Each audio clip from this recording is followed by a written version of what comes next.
Selle kuu autovalimise puhul on meil kohal ainult 50% Tõnut, sellepärast teine 50 jälgib ja skaudib erinevad autosid, mida juba järgmisel kuul kuu autorubriigis valida.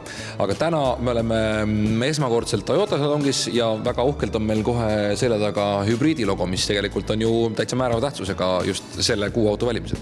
Jah, sest hübriidautod on olnud ju Toyota puhul vaata sünonüümiks. Prius oli siin pikka aastaid ikka vähem mõtlesid hübriidauto ja siis oli tegu Priusega. Aga seekord me oleme siin tegelikult ikkagi Toyota RAV4 pärast, sest et hübriidist me juba mainisime, aga tegelikult tegi RAV4 läbi mudeli uuenduse ja tegu on Eestis enim müüdud Toyota mudeliga. Toyota teatavasti siin lammutab müügitabelites meil päris korralikult ja see on üks nendest nurgakividest, millel see müük baseerub.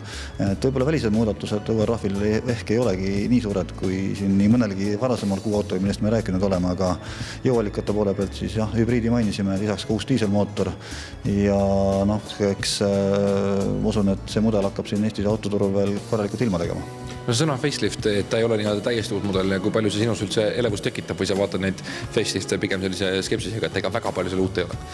Eks me vaatame kindlasti natukene võib-olla mitte skepsisega, aga nad tihtipeale jäävad natuke tänamatult võib-olla tahaplaanile.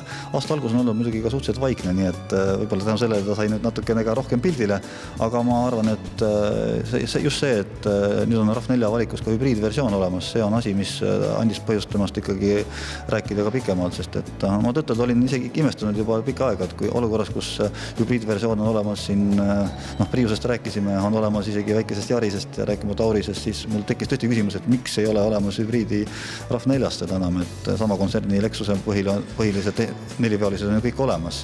Ja kui me siin ju 1,5 aastat tagasi selle kuu autoga pihta hakkasime, siis üks esimesi käike oli meil tol ajal Lexuse salongi, kus me rääkisime just saabunud NX-ist. Nüüd me oleme siis nii kaugel, et ring on täis saanud ja seesama tehnoloogia, mida me tookord Lexusega seoses rääkisime, on meil nüüd jõudnud Toyota kesta sisse.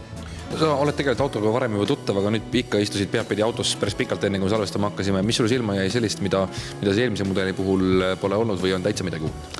Täitsa uutest asjadest, elektroonilised sõiduabisid tuleb praegu muidugi peale kõigile ja kõik võimalike lahendusi, aga mida nüüd Toyotate puhul ei ole näinud, on see põnev kaamerasüsteem, mis jätab siis pildi sellest, mis auto ümber toimub kohe juhile sinna ette ekraanile.